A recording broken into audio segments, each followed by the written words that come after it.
प्रसंग को भक्तमाल जी में वर्णन किया कि ये जब ब्याह के योग्य हुई, क्योंकि सबर जाति से प्रकट हुई इसलिए इनको संबोधन में शबरी कहा गया। इनका ब्याह जब तय हुआ, ब्याह की उत्सव की तिथि आई, तो सैकड़ों हजारों की संख्या में वन्य पशु लाए गए थे वध करने के लिए, क्योंकि स्वागत वन में रहने वाले इन लोग मांस का ही, खरगोश, हिरन, कुछ बड़े बड़े पक्षी आदि ऐसे सब बंधे हुए थे। सबरी जी ने पूछा घर वालों से कि ये तो इनका वध करके इनके मांस से स्वागत करेंगे बारातियों का। बहुत रोना आया सबरी जी को, मेरे ब्याह के कारण हजारों पशुओं की, पक्षियों की हत्या होगी, मतलब मैं इसका कारण बनूंगी।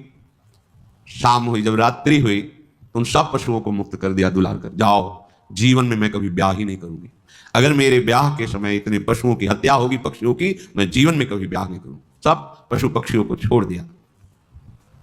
जे ही उन पशु पक्षियों के बंधन काट रही थी वो रस्सियां, वो ऐसी कृपा दृष्टि से देख रहे थे मानो वो कह रहे थे तुम मेरा बंधन काट दिया तो जाओ, मैं तुम्हारा बंधन मुक्त करने के लिए भगवान से प्रार्थना करता हूं कि अब तुम्हें कोई कर्म बंधन, जन्म मृत्यु का बंधन न प्राप्त हो। इसीलिए कई बार प्रश्नोत्तरों में कहा है कि अगर आप किसी की भी हित की बात कर दोगे, सेवा कर दोगे, तो भगवान प्राप्ति का मार्ग वो प्रकाशित कर दे, क्योंकि सबके हृदय में भगवान बैठे हुए हैं। तुमने हमारी रक्षा की, भगवान तुम्हारी सदा रक्षा करें, तुम्हारे कर्म बंधन कट जाएं क्योंकि हमारे बंधन काट दिए। सबरी जी के हृदय में पशु पक्षियों को छोड़ने के बाद एक वैराग्य हुआ कि अगर मैं घर में रहूंगी तो फिर ब्याह की व्यवस्था यही सब करेंगे, भाग चलूं। रात्रि में ही भाग पड़े। देखो, भगवान को भक्ति प्रिय है। ये जिन लोगों का मानना है कि पुरुष ही भगवान को प्राप्त कर सकता है या अमुक कुल का, ये सब भगवान के वचन है। पुरुष नपुंसक नारी वाह, जीव चराचर कोई, सर्व भाव भज कपट तज मोहि परम प्रिय सोई। वो परम प्रिय है भगवान को। शबरी का महान पुण्य उदय हो गया, भाग निकली।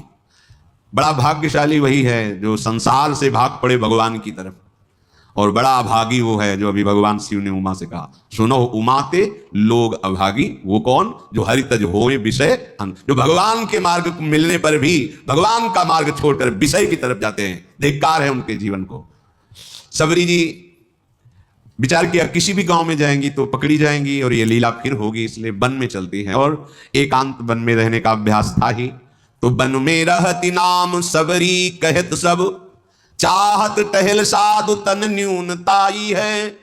रजनी के शेष ऋषि आश्रम प्रवेश करी, लकरीन बोझ धरी आवे मन भाई है। निहाई बे को मगझारी, कांकरनी बीनी डारी, बेगी उठी जाई ने को देत ना लखाई है। उठत सवारे कहे कौन धो बुहारी गयो, भयो ही ये सोच को बड़ो सुखदाई है। सबरी जी बात कर इसी वन में आए। अब यहां विचार किया कि वन में भगवान की अगर भजन वृत्ति प्राप्त करनी है तो संतों की कृपा होनी चाहिए।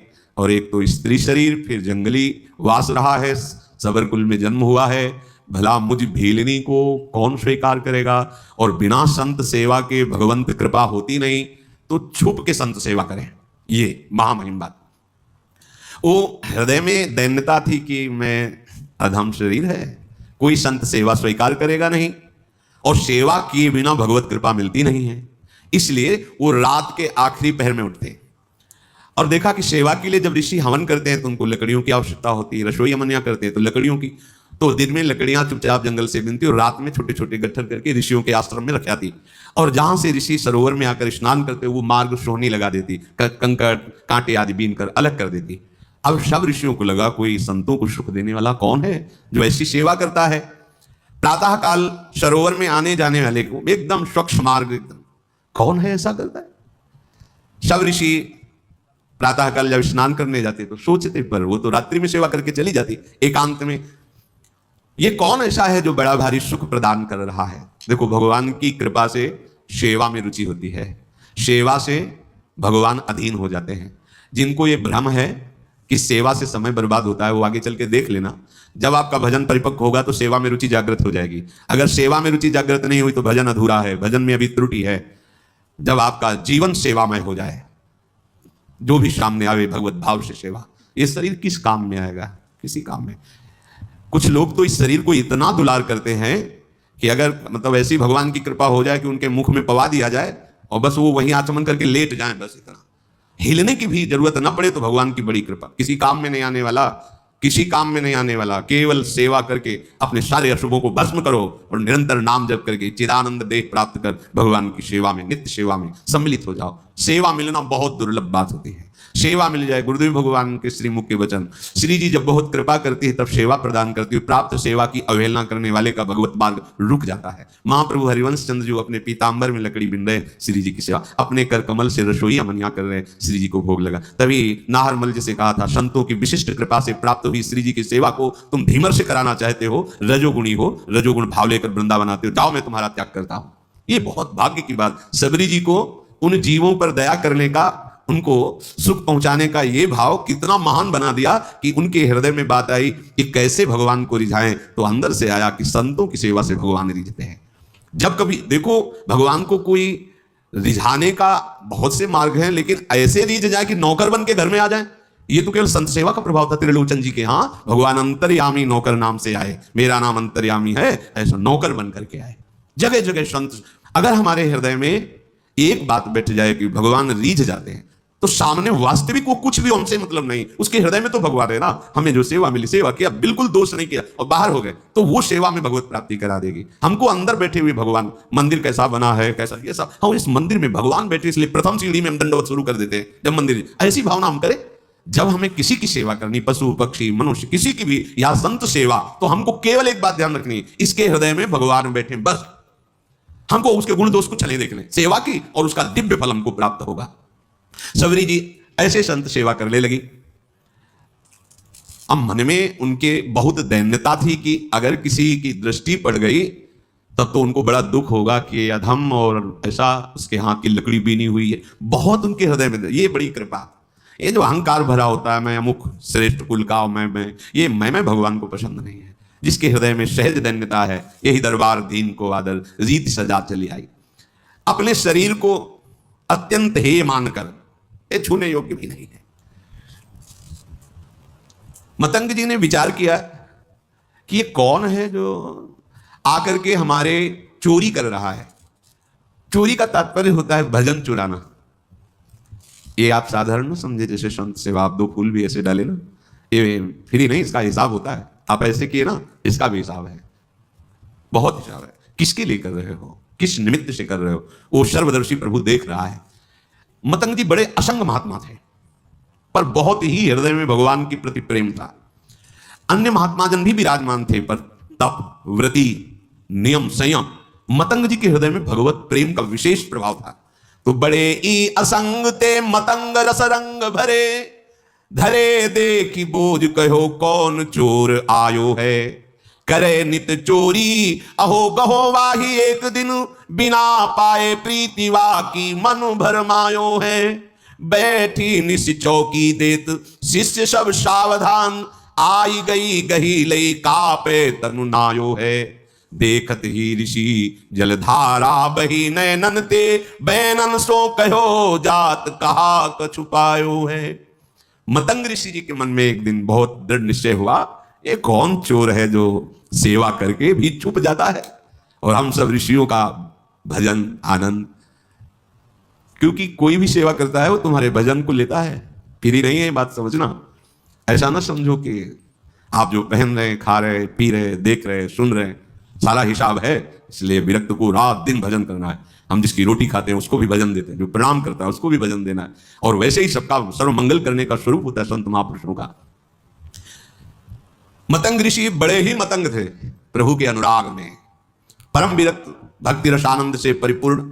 रोज अपने आश्रम में देखते कि दोना में फूल रखा हुआ है, लकड़ी, सेवा के लिए मार्ग पूरा साफ।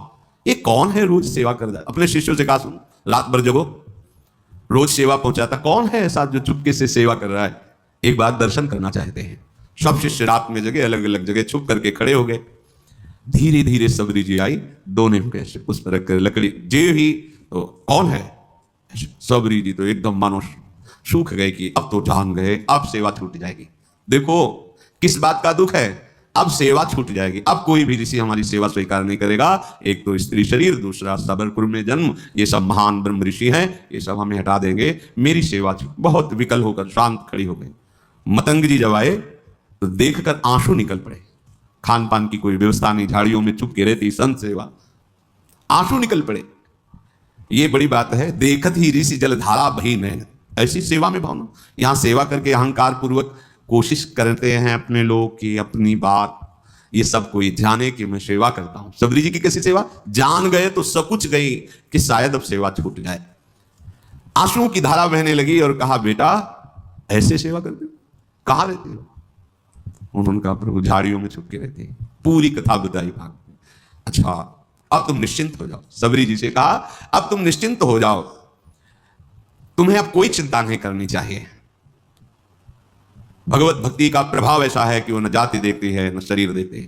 तुम स्त्री शरीर हो कि पुरुष शरीर हो, किस जाति को किस कुल के हो, ये भक्ति महारानी जिसके हृदय में आ जाती है, भगवान उसके अधीन हो जाते हैं। सबरी जी को मतंग ऋषि ने ऐसे वचन के द्वारा साहस दिया और शिष्यों से कहा कि तुम जानते हो ये कितनी पवित्र है। ओहो, बहुत बड़ी बात। भक्ति को प्रताप ऋषि जानत निपटनी के केऊ कोटि विप्रताई, यहाँ पे वारी डालिए।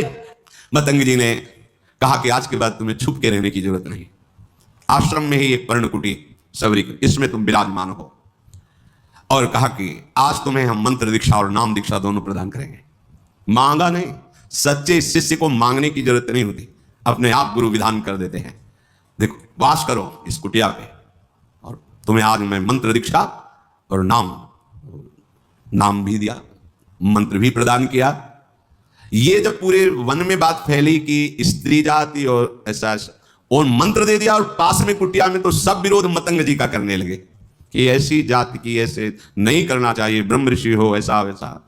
मतंग जी की वो अवहेलनात्मक बातें, निंदात्मक बातें कर मतंग जी की प्रसन्न हुए कि जिसको अपने ब्राह्मणत्व का अभिमान है, तपस्या का अभिमान है, जितेंद्रियता का अभिमान है, भगवान को अच्छा नहीं लगता है। ये करना चाहिए पर अभिमान नहीं करना चाहिए। भगवान सबके हृदय में बैठे, स्त्री पुरुष की पोशाक है, हम सब भगवान के चिदानंद अंश है, ना कोई स्त्री है ना कोई पुरुष है, पोशाक है। हर शरीरधारी को भगवत प्राप्ति करने का अधिकार है। ये केवल स्कूल वाला ही भगवत प्राप्ति कर सकता, या ये पुरुष ही ऐसा नहीं, कोई भी, सबका अधिकार है भगवत प्राप्ति करने का। दिनों दिन सबरी का अनुराग गुरुदेव के चरणों में बढ़ रहा, क्योंकि कोई ने आश्रय नहीं दिया, कहीं कोई आश्रय देने वाला नहीं, सब जगह दूर दूर। गुरुदेव ने नाम मंत्र, तो गुरुदेव के चरणों में अपार प्रेम सबरी जी का। एक दिन आकाशवाणी हुई मतंग जी के लिए कि आपने जो सबरी को स्वीकार किया, इससे भगवान बहुत प्रसन्न हुए हैं। भगवान की प्रसन्नता का हेतु है कि अभी विमान आने वाला है और आप सीधे भगवान के धाम को जाएंगे। उसी समय विमान उतरा। मतंग ऋषि भगवान के धाम जाने को उत्सुक है, भगवान का साक्षात्कार होगा, भगवान के समीप रहने को मिलेगा। सबरी जी रो पड़ी, गुरुदेव आपकी सेवा तो इस वन में कोई मुझे नहीं चाहता, अगर आप चले गए तो भगवान हमारे तो प्राण ही चले गए। तो जो गुरुदेव ने बात कही बहुत जोर, गुरुदेव ने कहा, आज तक मैंने तपस्या और मंत्र जाप, संयम नियम साधना, उन सब के प्रभाव से भगवान के धाम की प्राप्ति का अवसर है, लेकिन वो स्वयं धामी चलकर तुम्हारे यहां आएगा और तुम्हें दर्शन देगा। तुम चिंता मत करो बेटा, हम तो जा रहे हैं चलकर भगवान के धाम, लेकिन स्वयं धामी आएगा और यहां तुम्हें दर्शन देगा, निश्चिंत होकर के रहो। गुरुजी विमान पर बैठकर परम धाम गए, पर गुरु का वियोग असहनीय। कोई बड़े भाग्यशाली होते हैं जिनको संत या गुरुदेव से प्रेम होता है। कौन प्रेम करता है? स्वार्थ का बावरा मन, ये तो भोगी पुरुषों से प्रेम करता है, योगी या संत महात्माओं से, गुरुजनों। कोई गुरु प्रेमी बिरला ही कोई होता है, बिरला ही। गुरु को वियोग हिए दारुण ले शोक दियो, जियो नहीं जात तो राम आस लागी है। ऐसा गुरुदेव का वियोग कि अब जिया नहीं जा रहा। पर सबरी प्राण इसलिए नहीं त्याग रहे कि गुरुदेव ने कहा है भगवान स्वयं आएंगे और दर्शन देंगे, बस इस आशा से जीवन रख रहे हैं। अब इतनी शिथिलता थी कि जो नित्य सेवा वो छोड़ नहीं सकती थी। वियोग में शिथिलता के कारण जब ऋषि स्नान करने जा रहे थे, उसी समय वो सोहनी लगा रही थी। तो जो ऋषि स्नान करने जा रहे थे, कोई सोहनी से छिटक कर कंकड़ उनके चरणों में छू गया होगा, बहुत डांट। वैसे ही गुरु वियोग से दुखी थी, और ये बहुत बड़ा अपराध है, ये लोग जानते रहे। जो अहंकार में होते हैं, मैं तपस्वी हूं, मैं इस कुल का हूं, मैं उस कुल का, अरे सब मायाकृत है। सच्चिदानंद प्रभु की भक्ति जो कर रहा है, उसकी चरण रज लो, चरणामृत लो। भगवान के अनुरागी जनों के प्रति ऐसा अनुराग, ऐसी भक्ति, ये बहुत धोखा हो जाता है, बहुत धोखा हो जाता है। ये ऐसा भारी अपराध है कि सिर्फ भक्त से ही क्षमा हो सकता है, भगवान भी क्षमा नहीं कर सकते। अब वो पुनः स्नान करने जे भी गए तो उसमें कीड़े पड़ गए सरोवर के जल में। सबरी जी को इतना धिक्कारा, तुझे दिखाई नहीं दे रहा मैं आ रहा हूं, मुझे तेरे झाड़ू से कंकड़ छू गया। सबरी जी तो भाग पड़ी, एकांत में जाकर रोने लगी। वो वैसे ही गुरु वियोग से दुखी थी, इसीलिए विलंब हो गया था, नहीं तो रात में ही वो सोने लगाती थी। सबरी जी के हृदय को भारी दुख कि जो हमारे वचनों के द्वारा समझाते थे, जो हमें चरणों का आश्रय, वो तो अंतर ध्यान अब यही है। ये महात्माओं को दुख पहुंचा, क्या करूं, गुरु ने आज्ञा की, नहीं तो अभी शरीर को छोड़ देती। वो ये दुख भारी अपराध हो गया। जल सो रुधिर भयो नाना क्रम भरी गयो, नयो पायो सोच तो जाने ना अभागी है। उनको क्या कहा, अभागी। और रुधिरवत रक्तवत हो गया जल, और कीड़े दुर्गंध आने लगी जल से तत्काल। तो उन्होंने मन में सोचा कि सबरी के कंकण स्पर्श का प्रभाव देखो कितना, तो उसका प्रभाव कि जल भी अपवित्र हो। जब बुद्धि उल्टी होती ना तो उल्टे चिंतन होता है। हृदय में सबरी जी गुरुदेव प्रदत्त नाम का मंत्र का जप कर रहे हैं। रोज तड़के उठकर मार्ग बुहारना, और रोज पुष्प की पंखुड़ियां ऐसे पावड़े बिछाना, सुंदर निर्मल जल भर के रखना, और सुंदर फल रखना। कि गुरुदेव ने कहा भगवान आएंगे, पक्का भगवान आएंगे। लावे बन बेर लागी राम की अवसेर भल, चाखे धरी राखे फिर मीठे उन जोग है, मार्गु में जाई रहे लोचन बिछाई कभू, आवे रघुराई दृग पावे निज भोग है। ऐसे ही बहुत दिन बीते मग जोहत, हाँ आई गए औचक सो मिटे सब सोग है। ए पे तनु नून ताई आई सुधि छिपी जाए, पूछे आप सबरी कहाँ ठाढ़े सब लोग हैं। रात दिन गुरुदेव प्रदत्त नाम मंत्र का चिंतन। गुरुदेव ने कहा है भगवान आएंगे, इसका दृढ़ विश्वास। अब क्या भगवान के स्वागत में तो जंगल में यही है फल। तो सुंदर सुंदर बेर के जो वृक्ष थे उनसे ऐसे बेर लेती, पहले चखती, चखने के बाद वहां मीठे है तो उस बेर तो झूठे तो हो ही गए ना। चखने के बाद हाथ थोड़ी प्रक्षालन, जंगल है ये थोड़ी क्या कहा कि हाथ में कमंडल धोना। ऐसा नहीं कि खा खा के बेर रखती थी, उस वृक्ष के मीठे है कि मेरे प्रभु को खट्टे ना लगे, तो ऐसे देखा हाँ मीठे वो फेंक दी, और नए फल लेकर के उनको ऐसे रखते। इसीलिए कहा गया है कि जूठे बेर। वैसे भी शास्त्रीय पद्धति में सबसे पहले भगवान को भोग लगा, और प्रेम पद्धति में सबसे पहले अपने को पाना है। जो हम भोग लगाए पहले उसको एक दोने में अलग करके निकाला और चखा, हाँ दाल ठीक है, हाँ ठीक, रोटी सब्जी, वो देख लिया सब, खीर में हाँ चीनी ठीक, ये ठीक है, हाथ धोया, आचमन किया, फिर वो अपनी श्री जी को भोग लगाया। पहले हमें देखना है हम जो फल लगा रहे हैं, भोग जो वस्तु लगा रहे हैं, हमारे श्री जी की योग्य कि नहीं है। ये हमारी उपासना प्रेम की। और सिद्धांत की उपासना पहले प्रभु को भोग लगा। तो आप पहले पालिए तो भोग लगाने लायक नहीं, लेकिन ये प्रेम है, उल्टा मार्ग है यहाँ। ये ज्ञान हमें नहीं था। ऐसा हो ही नहीं सकता कि प्रभु के लिए थाल सजा रहे पहले उससे ले, ऐसा कैसे, कोई पूछता तो उत्तर नहीं। ये तो इसी प्रेम नगरी का एक है, जिसके भी हृदय में जहां भी प्रेम, ये प्रेम का प्रभाव और स्वभाव है। मानसी गंगा में दंडोती परिक्रमा जब गुरुदेव के साथ लग रही थी गिरिराज महाराज की, तो मानसी गंगा में तो वहां एक सहतूत बेच रहा था, सहतूत में से तो श्री जी को भोग लगाने के लिए प्रक्षालन किया, बीन बीन के सही रखे। महाराज इनका थोड़े लो पाओ, बताओ कैसे। हमको महाराज जी पहले श्री जी को भोग, बोले हमारे यहाँ पहले श्री जी नहीं, पहले तुम पाके बताओ कैसे, खट्टे अधिक खट्टे तो नहीं। और देख लो महाराज, बोले जब हम कह रहे थे तुम पाओ, हिम्मत नहीं पड़ रही थी श्री जी के पावा के बिना के पाया मीठे, बोले जाओ हाथ धो आचमन करो, अब भोग लगाओ। उस दिन से समझ में आया कि हमारी लाडली जी को पहले हम चखेंगे फिर भोग लगाएंगे कि वो ठीक है कि नहीं है, बहुत अधिक नमक तो नहीं हो गया था सब्जी दाल में, इसमें कैसा है ये हम देखेंगे, तब हमारी लाडली जी पाएंगे। ये प्रेम का। तो सबरी जी भी ऐसे, ये बेर पेड़ का कहीं खट्टा तो नहीं है, बाकट तो नहीं है, तो उससे पहले चखती और फिर वो बेर दोने में लेके फिर प्रभु के रोज, और रोज बस पावड़े बिछाए, फल रखे और बैठ गए। सुबह से शाम प्रभु आएंगे। गुरुदेव ने कहा प्रभु बहुत दिन बीत गए पर अश्रद्धा नहीं हुई गुरु वाक्य पे, ये बहुत बड़ी बात है। उपासक अपने गुरु वचनों पर बहुत समय तक टिका रहे और उसका लाभ ना दिखाई दे फिर भी टिका रहे, ये बहुत बड़ी बात होती है। नहीं तो महीना 2 महीना साल 2 साल में मन उब जाता कि हो सकता है गुरुदेव ने हमको फुसलाने के लिए कह दिया हो कि आएंगे भगवान तुम्हें साथ साथ। नहीं, गुरुदेव ने कहा है प्रभु आएंगे, मार्ग में जाए रहे लोचन बिछाए नेत्र लगा। गुरुदेव ने कहा है भगवान ऐसे ही बहुत दिन बीते मग जोहत, तो आ गए औचक सो मिटे सब शोक। दूर से देखो भगवान आ रहे हैं, छुप गई। अभी तक तो इंतजार कर रही थी, जब देखा भगवान आ रहे तो छुप गई। मैं नीच अधम उनके सामने कैसे जाऊंगी, कैसे उनकी सेवा करूंगी। जो ऋषि कुछ दैन्य थे जिनको सबरी जी की भक्ति प्रिय लगती थी, उनसे भगवान पूछ लिए कि सबरी माता का आश्रम कहाँ है, कहाँ है सबरी माता। इतना पूछ के निहाल कर दिया, गए किसी के आश्रम नहीं। और जिनको अहंकार था तो वो सोच रहे थे, सुना तो था ही भगवान वनवास में आ रहे, तो उनको था कि भगवान आएंगे, हमारी दंडवत करेंगे, फिर आसन में हम उनको बैठाल कर स्तुति संस्कृत से करेंगे, वो बैठे ही रहे घर में। भगवान तो अहंकार अगर किसी साधना का, तपस्या का, ये ठीक नहीं है। देखो, अगर कोई ऐसा समझे कि भगवान को हम अमुक अमुक क्रियाओं द्वारा, अनुष्ठान द्वारा, उसमें प्रधान होता है आपका भाव, और जब भाव दैन्य आएगा तो प्रभु रीझ जाएंगे। अच्छा है क्या तुम्हारे पास? क्या है? प्रभु का ही तो दिया हुआ है, काहे को अहंकार करते हो? प्रभु ने कृपा करी, वो तुम्हें सतमार्ग के लायक बनाया है, वही तुम्हारी इंद्रियों को अधीन किए हुए हैं, वही तुम्हें बल दे रहे हैं, वही तुम्हें व्यवस्था दे रहे हैं, जो सेवा कर रहे हो, तो तुम अहंकार क्यों? अपने बड़भागी बनने का भाव लाओ कि हमें तो अहोभाग्य प्रभु ने स्वीकार करके बड़भागी बना दिया, संत सेवा दे दी, धाम आने को, सत्संग सुनने को, भजन करने को, ये जो मुझे प्रेरणा मिली, अहोभाग्य हमारे भगवान ने मुझे स्वीकार। अहंकार क्यों करे? देखो रह रहे हैं, इतना कष्ट सह रहे हैं, पर अहंकार। भगवान नहीं गए किसी के यहां। प्रेमणा वशिष्ठ मुच्छिष्टम भुक्त्वा फल चतुष्टयम कृतारामेण भक्तानाम सबरी कबरी मणि। भगवान प्रेम देखते हैं, यही देखकर अवशिष्ट अर्थात चके हुए फलों को, जूठे फलों को भगवान पाते हैं। ये बड़ा प्रमाण सहित से दिया है कि फल मूलम समादाय परीक्षे परिभक्ष पश्चान निवेदयामास राघवाय महात्मने। चख करके उसकी परीक्षा करके फिर दोने पे रखती थी, और राघव अर्थात भगवान श्री राम बड़े स्वाद बखान करके सबरी के वो जूठे फल खाए। देखो इस पर प्रेमणा वशिष्ठ मुच्छिष्टम, उच्छिष्ट भुक्त्वा फल चतुष्टयम कृतारामेण भक्तानाम सबरी कबरी मणि। पद्म पुराण में ये वर्णन किया गया।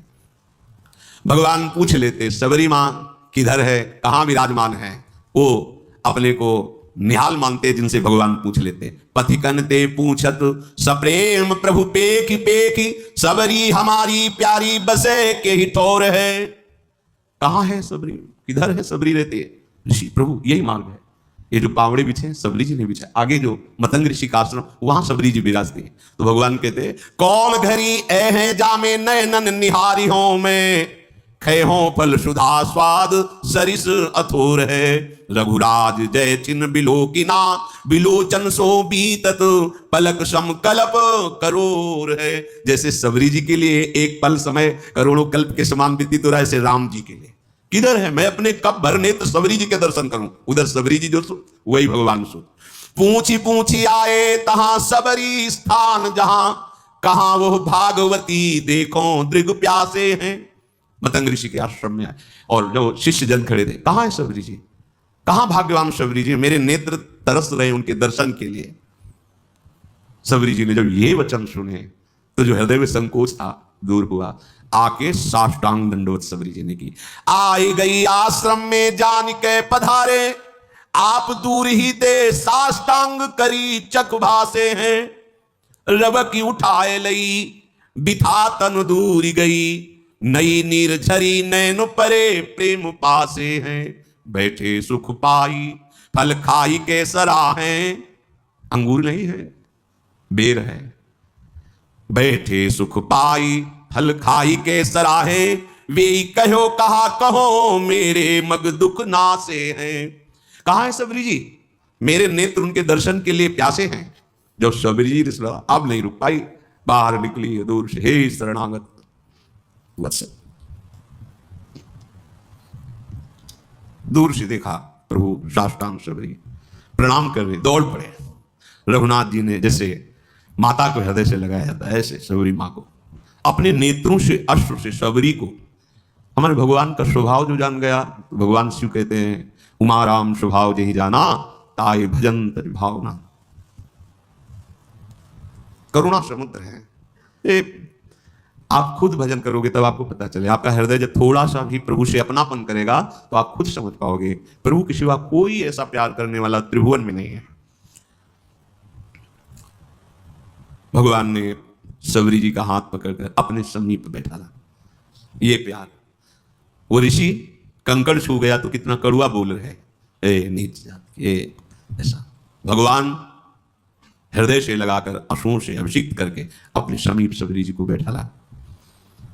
सबरी जी को स्मरण आया कि जो प्रातः ही फल रखे थे प्रभु के लिए, दौड़ के गई, फल लाई। भगवान, वाह, मेरा वनवास का सारा कष्ट दूर हो गया तुम्हारे फल पाके, बड़ाई कर रहे। भगवान ने कभी 56 भोग की बड़ाई नहीं की, कहीं भी ऐसा नहीं। देखो सुदामा जी के जब तंदुल पा रहे हैं ना तो रोमांच हो रहा है भगवान को। तंदुल चावल नहीं, चावल को पछोड़ने से जो टुकड़े निकलते हैं, कोई उधार भी नहीं देता था। एक को दया आ गई, उसने वो टुकड़े दे दिए जो घर में बनाने में डांट लगती। चावल तो दिए नहीं, टूटे हुए टुकड़े, वो भी पुरानी कपड़े की पोटली से दबाए हुए। भगवान के जब रुक्मिणी जी के पलंग पे बैठे हैं सुदामा जी, रुक्मिणी जी के जिस पलंग की देवरी को ब्रह्मा शंकर आदि केवल नमन करते हैं, स्पर्श करना दूर, भगवान का निज महल और महापटरानी, महाविभूति स्वरूप, महालक्ष्मी स्वरूप रुक्मिणी जी के पलंग पर बैठा ले हैं सुदामा जी को। और भगवान ये वैभव देखकर उनको लगा कि भगवान ने कहा कि सुना है आपका ब्याह भी हो गया, हाँ भाभी ने कुछ दिया है, याद है आपको वो गुरुकुल वाली बात? सब याद है, हमें याद है। तो फिर भाभी ने कुछ दिया है, अब कैसे इतना वैभव फटे कपड़े में वो तंदुल कैसे निकाल के दें, कैसे निकाल? अरे भगवान ने इतनी अच्छी चीज रखे हो फिर भी तुम फटा कपड़ा उससे निकाल। भगवान रुक्मिणी जी देख रहे हैं, अरे और उस तंदुल को भगवान के रोमांच हो रहा पाते हैं, या मित्र आज तक ऐसा स्वादिष्ट पदार्थ हमने नहीं। क्या स्वाद है तंदुल? विदुरानी जी के केले के छिलके में क्या स्वाद है? अगर कोई समझता है कि भगवान को अच्छा अच्छा भोग लगाएंगे हम पटा लेंगे, कैसे हमारे प्रभु देखो जरा, फल बेर, वैसे ही बेर कोई बहुत, उस बेर को पा पाकर कह रहे कि आज हमारे वनवास का श्रम दूर हो गया। कितने सुंदर स्वादिष्ट अमृतमय फल भगवान बड़ाई कर रहे हैं सबरी के द्वारा दिए। इसीलिए हमारे प्रभु पत्रम पुष्पम फलम तोयम ये में भक्त्या प्रक्षति, अगर भाव से भरकर एक चुल्लू जल, एक पत्र, एक पुष्प, एक कोई फल, बस इतने में ही मेरे ठाकुर बिक जाते हैं। बहुत प्रेमी हैं, प्रशंसा कर रहे हैं प्रभु शबरी जी की। अब जब ऋषियों ने सुना कि आश्रम आने की तो बात जाने दो, इस गली में भी प्रभु नहीं आए, तो सबको लगा अंदर कि हमें लगता है कोई हम लोगों में तपस्या में त्रुटि हो गई क्या, क्योंकि सब तपस्या का फल तो भगवान है और भगवान आए ही नहीं हमारे घरों में। तो हमें चल के लोचन लाभ तो ले लेना चाहिए, भगवान के चरणों में प्रणाम करना चाहिए। सब ऋषि जो थोड़ा सा अपने में ब्रह्मणत्व, तपस्या, जितेंद्रियता आदि आदि मानते थे, उनको आना पड़ा। वो प्रभु के समीप आए, अब भी बुद्धि काम नहीं कर रही। प्रमाण मिल चुका है कि शबरी जी कितनी पावन है। उनके मन में आता है कि बड़ी समस्या पैदा हो गई है, अगर वो सरोवर का जल भगवान अपने श्री चरणों से स्पर्श कर दे तो निर्मल हो जाएगा, हम लोगों के प्रयोग में आ जाएगा, क्योंकि शबरी की अपवित्रता के कारण वो दूषित हो गया था।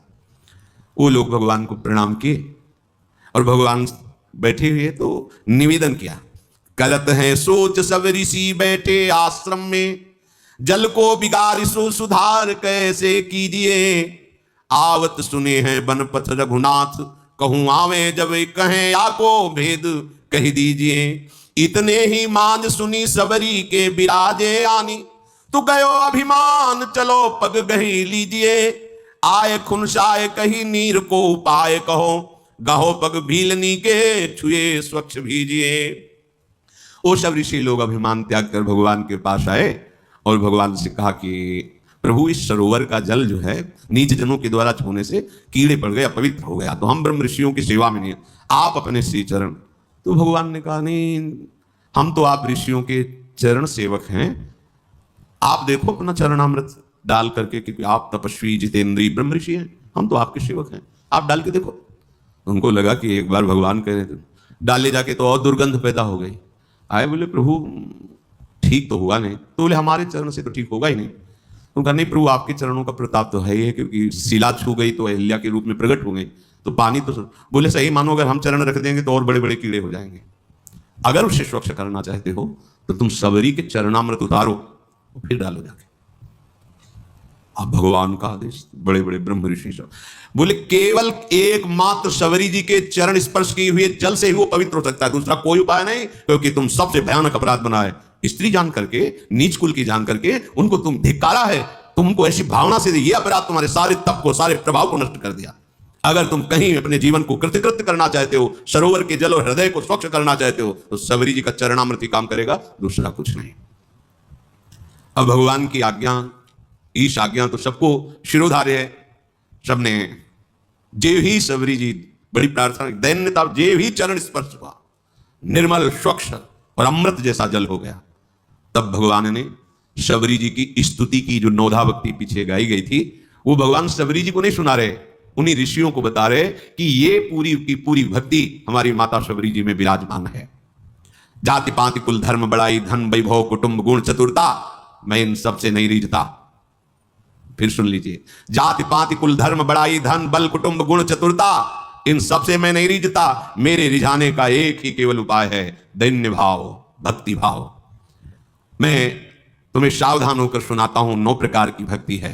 पहली भक्ति है संतों का संग करना, दूसरी भक्ति है मेरी लीला कथा प्रसंग सुनने में रुचि होना, तीसरी भक्ति है अभिमान रहित होकर गुरु के चरण कमलों की सेवा करना, चौथी भक्ति है कपट का त्याग करके मेरे गुणों का गान करना, मेरे मंत्र का जाप और दृढ़ विश्वास मुझ पर हो जाना, ये 5वीं भक्ति है।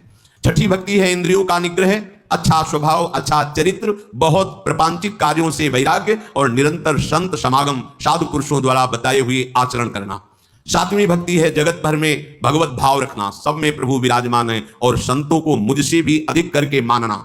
8वीं भक्ति है जो मिल जाए उसी में संतोष करना, स्वप्न में भी कभी पराये दोष दर्शन ना करना। 9वीं भक्ति है सबके साथ सरलता का कपट रहित बर्ताव करना, हृदय में मेरा दृढ़ भरोसा रखना, हर्ष और दैन्य का न होना। दैन्य मैं बहुत गरीब हूं, ये नहीं, ये दैन्यता भागवतिक दैन्यता है। लेकिन भक्त कभी गरीब नहीं होता, उसके पास परम धन भगवान का नाम होता है। विषयों की अभाव की दरिद्रता वाली दैन्यता भक्त में नहीं होती। इन 9 में से एक भी भक्ति, चाहे वो स्त्री हो चाहे पुरुष हो, कोई भी हो, वो मुझे अत्यंत प्रिय है। हे शबरी जी, आप में तो 9 भक्ति विराजमान है। जो गति योगियों के लिए भी दुर्लभ है, आज मेरे सामने ही तुम्हें वो दुर्लभ गति प्राप्त होगी। मेरे दर्शन का फल है जीव अपने ब्रह्म स्वरूप को प्राप्त हो जाता है। मम दर्शन फल परम अनुपा, जीव पाओ निज सहज स्वरूपा। फिर कहा कि शबरी जी आप यहां विराजमान, कहीं जानकी जी को यहां से जाते हुए ऊपर से कोई तुम्हें ऐसा कुछ खबर है क्या? शबरी जी ने कहा प्रभु पास में एक पंपा नामक सरोवर है, वही सुग्रीव हैं, आप वहां जब जाएंगे तो उनसे मित्रता कीजिएगा, वो सब आपको सूचना दे देंगे। हे नाथ आप कुछ देर रुको। और शबरी ने एकदम एकाग्रता की और उनके शरीर में योगाग्नि प्रकट हो गई। भगवान के सामने ही 5 भौतिक शरीर का लय करके भगवत धाम को गई। जातिहीन अग जन्म मही, मुक्त कीन असनारी, महामंद मन सुख चाहसी, ऐसे प्रभु ही विसारी। देखो स्त्री शरीर है, लोक में अधम कुल है, फिर भी भगवान की भक्ति से ऐसी दुर्लभ गति प्राप्त हुई जो योगी जन वांछना करते हैं, आकांक्षा करते हैं। ऐ दुर्बुद्धि मन, तू ऐसे प्रभु का भजन छोड़ करके और किसी विधान से सुख चाहता है, अर्थात तुझे कभी सुख नहीं मिल सकता। अगर भजन करोगे, नाम जप करोगे, भगवान के चरित्र सुनोगे, आचरण पवित्र रखोगे, तो माना कि दुख का विपत्ति का प्रभाव आएगा पर तुम्हें परास्त नहीं कर पाएगा। परम सुख की प्राप्ति अंत समय तक निश्चित हो जाएगी। इसलिए जैसे बने, मन लगे ना लगे, भाव बने ना बने, सत्य है असत्य है, तुम सब छोड़ो, एक बार कहा मान लो और प्रभु का नाम निरंतर जपने की चेष्टा करो, तुम सुखी हो जाओगे। श्री राधा वल्लभ लाल की जय।